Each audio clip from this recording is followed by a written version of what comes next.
con sai thầu á nóจะไปทุกมองพอnó ít được tinh tới เกิดขึ้นอีกแล้วกับชาวลาวที่ไปเป็นกรรมกรให้กับคนจีนอยู่แขวงเสียงขวางจ้างตัดต้นไม้โชคให้ต้นไม้ล้มทับหอบกันแลนขึ้นรถพานำส่งโรงพยาบาลงานนี้จะรอดหรือจะล่วงสบายดี FC แฟนคลับทุกทานเกิดเหตุบ่คาดคิดบ่คาดฝันเรื่องเหตุให้ญาติพี่น้องและคนงานอยู่บริเวณใกล้เคียงกันนั่นตื่นตระหนกตกใจเนาะญาติพี่น้องห้องให้ฟุ่มไฟเพราะว่าย่านผู้เกี่ยวนั่นจากไปเพราะเหตุการณ์ต้นไม้ล้มทับท่านผู้ชมเหตุการณ์นี้มีอยู่ว่าเนาะอยู่ทั้งแขวงเสียงขวางนั่นเนาะเกิดขึ้นตั้งแต่วันที่23พุ่นแหละหากะสิมาเป็นข่าวมื้อเช้านี่เห็นกับเจ้าแซ่กันว่อนทั่วสื่อสังคมโซเชียลว่าซั่นเด้ประชาชนไปเฮ็ดเวียกรับจ้างตัดต้นไม้ให้กับคนจีน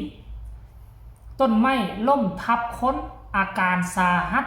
อยู่บ้านหนองเมืองคูนแขวงเสียงขวางที่มาของคลิปแม่นแบ่งปันความรู้เรื่องรถลากทานผู้ชมก็ฟังสำเนียงเสียงเว้าเราเป็นพี่น้องชนเผ่ามงเนาะชนเผ่ามงอยู่แขวงเสียงขวางมีพี่น้องชนเผ่ามงนี่มีหลายท่านผู้ชมแต่ว่าเฮาเบิ่งตามเหตุการณ์นั้นแล้วนะก็ถือว่าลำบากแฮงเนาะยังโชคดีที่ว่าทางนายจ้างเนาะเห็นมีคนจอกคนจีนมีทั้งคนลาวมีทั้งใส่ชุดคล้ายๆคือชุดทหารน่าจะเป็นโครงการใหญ่เติบมีคนงานก็คือซีเมนต์บ่น้อยเนาะเกิดเหตุปุ๊บก็มีการอุ้มหามเจียกันลงมาบัดนี้มันลำบากได้ทุกคนเลยอยู่เชียงขวางนี่เป็นเมืองหนาวตกช่วงฤดูฝนมันนี่ก็ฝนตกซ้ำเลยแหละเป็นเมืองที่ค่อนข้างว่าผู้ผาป่าดงนี่บ่มีต้นไม้หลายปานใดเป็นผู้หัวโล้นซั่นซะแล้วบัดนี้ฝนตกหมอกตกปล่อยกลัวสิเอาคนนี้ลงมาใส่รถได้นะพวกเจ้าลำบากแฮงโอ้ยเพอคันว่าอุ้มกันละ 4-5 คนอุ้มคนเจ็บมาน่ะย่างถลายลงผู้เห็นจังไหนจะไปเพิ่มให้อีกตืมทานผู้ชมเนาะเพราะว่าจำเป็นจะต้องได้ออกมาเด้คันสิท่าให้กู้ภัยกันหรือว่าขึ้นไปยากเนาะทุกวินาทีมีคุณค่าเพราะฉะนั้นแล้วยังโชคดีที่พากันหามกันแลนมาใส่รถเอายกขึ้นรถกระบะแล้วมันแล่นไปฮอดโรงพยาบาลแล้วเขาก็เห็นคลิปต่อมานั่นก็คือน่าจะเป็นญาติพี่น้องเพิ่นแหละมาถ่ายคลิปให้เบิ่งจุดเกิดเหตุท่านผู้ชมอยู่ก้องต้นไม้หั่นมันก็จะเป็นเพิงผักเนาะเพิงผักน่าจะเป็นแคมป์สัวขาวบ่ฮู้ว่ามีคนนั่งอยู่หั่นบ่แล้วมีคนนึงกำลังตัดไม้อยู่คนนึงแล้วมันนั่งอยู่ตู้หั่นบ่ท่านผู้ชมแล้วเลยมันตัดเรียบร้อยแล้วมันล่มทับใส่ตู้บอลที่มีคนอยู่หันบอหรือว่าจังใดอันนี้บ่แน่ใจข่าวกับบ่ละเอียดป่านนั้นหรือว่ากำลังตัดอยู่แล้วไม้ล่มมันมาทับใส่ผู้ตัดไม้หันบอเนาะท่านผู้ชม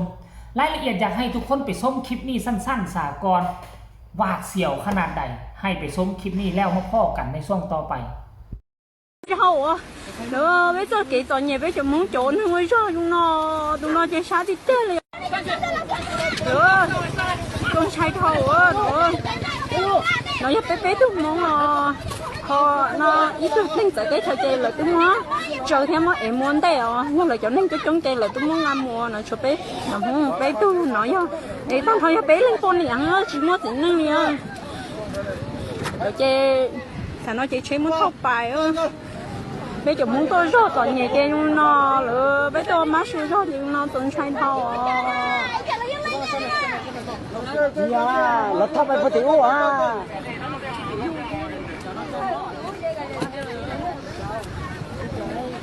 ê hú cờ ê mấy cái bao này chọn ha hú cờ chọn tôi tổng mò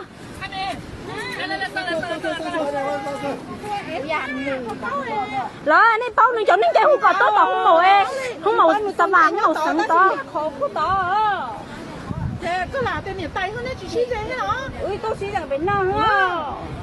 đừng nó tụi tung này đau lỡ à đừng chua đi nó nếu thương đông nó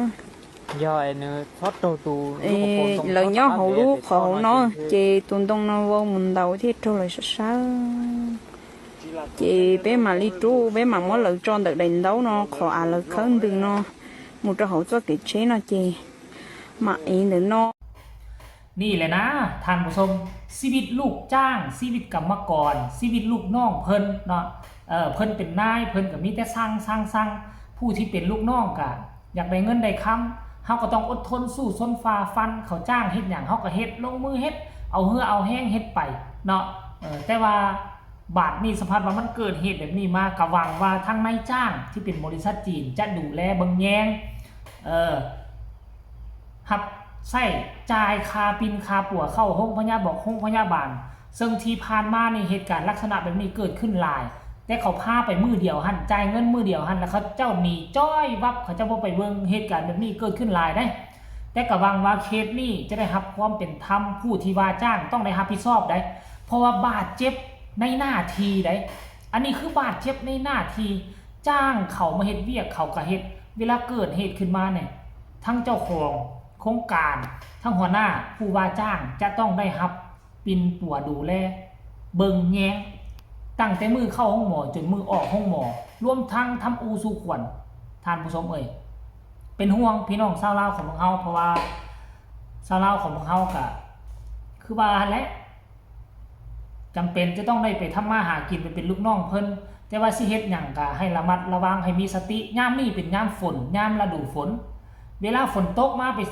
ถึงต้นไม้ใบหญ้าแล้วเฮาไปตัดไปกัดไปกอนเฮาก็บ่ฮู้เด้ว่าช่วงฝนตกฟ้าลมนั่นมันพุมันพลอยอยู่แล้วมันเตรียมสิฮักสิล่มแล้วเฮาก็บ่ฮู้เฮาก็ไปตัดไปฟันเนาะบัดเกิดคะเลาะคะและมันเตรียมสิล่มอยู่แล้วเฮาง้างเข้าไปฟันโป๊กบาดนึงมันล่มดีดเข้ามาใส่กันเป็นอุทาหรณ์สอนใจสิเฮ็ดหยังให้มีสติระมัดระวังตัวพี่น้องชาวลาวของเฮาอันนี้จากแขวงเสียงขวางรายงานมาทานผู้ชมเนาะก็ขอให้เราหายดีไวๆอย่าสุดถึงขั้นจากไปแต่ว่าเบิ่งอาการแล้วก็ถือว่านักหน่วงพอสมควรทุกคนห้ามกันก็ห้ามบ่ถึกวิธีและคันสิเว้าเรื่องการปฐมพยาบาลเบื้องต้นการห้ามกันก็ถือว่าบ่ถึกวิธีแต่ว่าก็จำเป็นนั่นแหละดีกว่าสิปล่อยให้เรานอนอ้าปากระงาบอยู่มอนหั่นอย่างน้อยๆก็ให้มันถึงมือหมอไว้เนาะให้ถึงห้องหมอไว้ให้ท่านหมอประเมินเบิ่งสารมันก็สิดีกว่าเนาะเอาก็ฝากคลิปนี้ไว้เป็นอุทาหรณ์สอนใจเป็นห่วงเป็นใยพี่น้องชาวลาวทุกคนที่ไปรับจ้างเป็นลูกน้องเพิ่นบ่ว่าอยู่ทางภายในอยู่ต่างประเทศก็ให้ระมัดระวังกันแน่เนาะ